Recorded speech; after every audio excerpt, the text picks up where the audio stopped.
ইতালির এক সাধারণ মানুষ, যে নিজের মুখভঙ্গি দিয়ে ভয় দেখাতো পুরো দেশকে, যে আয়নার সামনে দাঁড়িয়ে প্রতিদিন সম্রাটের ভঙ্গিমা দিত আর ঘোষণা করেছিল, আমি ইতালি।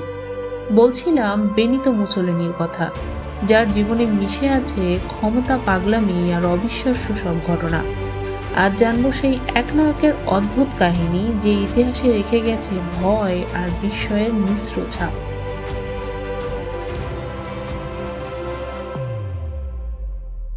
মুসোলিনি জন্মগ্রহণ করেন 1883 সালের ইতালির ছোট্ট একটি গ্রামে। তার বাবা ছিলেন পেশায় একজন কামার ও সমাজতান্ত্রিক চিন্তাবিদ, আর তার মা ছিলেন একজন স্কুল শিক্ষিকা।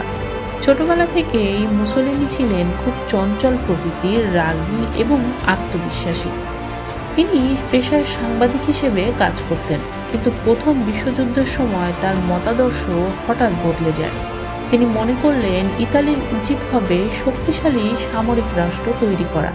এরপর তিনি তৈরি করেন নিজের নতুন রাজনৈতিক দল ফ্যাসিস্ট পার্টি, যেখান থেকে শুরু হয় ফ্যাসিবাদ নামের রাজনৈতিক মতবাদ। 1922 সালে তিনি মার্চ অন রোম নামে একটি অভিযান চালান। হাজার হাজার ফ্যাসিস্ট অনুসারী রোম শহরের দিকে মিছিল করতে থাকে। ফলে এক প্রকার চাপে পড়েই তৃতীয় রাজা ভিক্টর এমানুয়েল তাকে প্রধানমন্ত্রী বানান। আর এভাবেই শুরু হয় মুসোলিনির একনায়কতন্ত্র। মুসোলিনি খুব দ্রুত ইতালির সমস্ত গণতান্ত্রিক ব্যবস্থা বন্ধ করে দেন। সংবাদপত্র নিয়ন্ত্রণ, বিরোধী দল নিষিদ্ধ, গুপ্ত পুলিশ তৈরি ইত্যাদি বিভিন্ন বিষয়গুলি তিনি তার নিজের মতো করে চালানো শুরু করেন। তিনি নিজেকে ডাকতেন ডিউস, অর্থাৎ ইতালীয় ভাষায় যার অর্থ নেতা।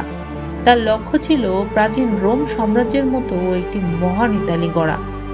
তিনি প্রায়ই নিজের কর্মস্থলে যাওয়ার আগে আয়নার সামনে দাঁড়িয়ে নানা রকম মুখভঙ্গি এবং রাজকীয় পোজ চর্চা করতেন এবং মুখে বলতেন, আমাকে দেখতে হবে একজন রোমান সম্রাটের মতো। তিনি বিশ্বাস করতেন মানুষের ব্যক্তি স্বাধীনতা নয়, বরং রাষ্ট্রই সবকিছু। তার মতে নাগরিকদের একমাত্র কর্তব্য ছিল রাষ্ট্রকে মান্য করা। এই ভাবনা থেকে ফ্যাসিবাদ শব্দের জন্ম, যা পরবর্তীতে হিটলারের নাজিবাদের উপরও প্রভাব ফেলে। খুব অল্প সময় ঘুমাতেন মুসোলিনি, দিনে মাত্র 4 ঘন্টা। ঘুমানোর সময়ও নাকি তার পাশে বন্দুক থাকতো। তিনি বলতেন, আমি ঘুমাই, কিন্তু আমার চোখ খোলা থাকে দেশের জন্য। একবার তিনি এক উদ্ভট সিদ্ধান্ত নিলেন। বললেন, পাস্তা হলো দুর্বলদের খাবার, শক্তিশালী জাতিরা খাবে রুটি।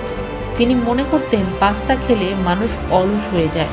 ফলে কিছুদিন ইতালিতে পাস্তা বিক্রি একেবারেই বন্ধ করে দেন। পরে অবশ্য জনগণের চাপে তিনি তার কথা বদলাতে বাধ্য হন। সাংবাদিকরা তার সাক্ষাৎ নিতে গেলে তিনি হঠাৎ টেবিলের উপর উঠে দাঁড়িয়ে গর্জন করতেন, অথবা জানালা খুলে বাইরে বলতেন, আমি ইতালি। তিনি বিশ্বাস করতেন, যে মানুষ ঘোড়াকে ভয় পায় সে দেশ চালাতে কখনোই পারবে না। তাই প্রতিদিন তিনি তার কর্মস্থলে ঘোড়ায় চড়ে যেতেন।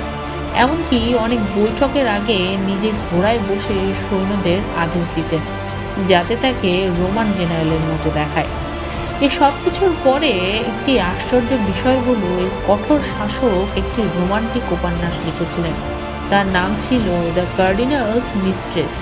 উপন্যাসে প্রেম, বিশ্বাসঘাতকতা আর ধর্ম নিয়ে লিখেছিলেন তিনি, যা আজও অনেকে একনায়কের ভালোবাসার মুখোশ বলে মন্তব্য করে। একবার এক সাক্ষাৎকারে মুসোলিনি বলেছিলেন, আমি জানি একদিন আমার মৃত্যু হবে জনতার হাতে। আর ঠিক সেটাই হয়েছিল। 1945 সালে জনগণের হাতে ধরা পড়ে তার মৃত্যুই সেই ভবিষ্যৎবাণীকে সত্যি করে তোলে। মুসোলিনি জার্মানির হিটলারের সঙ্গে জোট বাঁধেন। তারা একত্রে মিলে গঠন করেন অক্ষশক্তি। কিন্তু 1983 সালে জনগণ বিদ্রোহ করে তাকে এক প্রকার ক্ষমতাচ্যুত করে ফেলে। 1945 সালে মুসোলিনি অবশ্য পালিয়ে যাওয়ারও চেষ্টা করেন, কিন্তু ভাগ্যের নির্মম পরিহাসে ইতালির বিদ্রোহী বাহিনী তাকে ধরে ফেলে। শুধু তিনিই নন, তার সঙ্গে প্রেমিকা ক্লারা পেতাচ্চিকেও হত্যা করা হয়। তাদের মৃতদেহ মিলানের রাস্তায় ঝুলিয়ে রাখা হয়। মুসোলিনি ইতিহাসে একটি বিরোধপূর্ণ চরিত্র।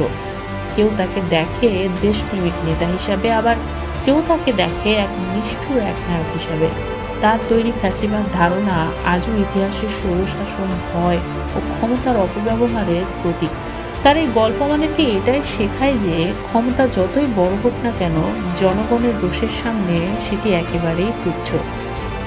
ইতিহাসের এমন আরও অজানা গল্প পেতে আমাদেরকে লিখে জানান কমেন্ট বক্সে।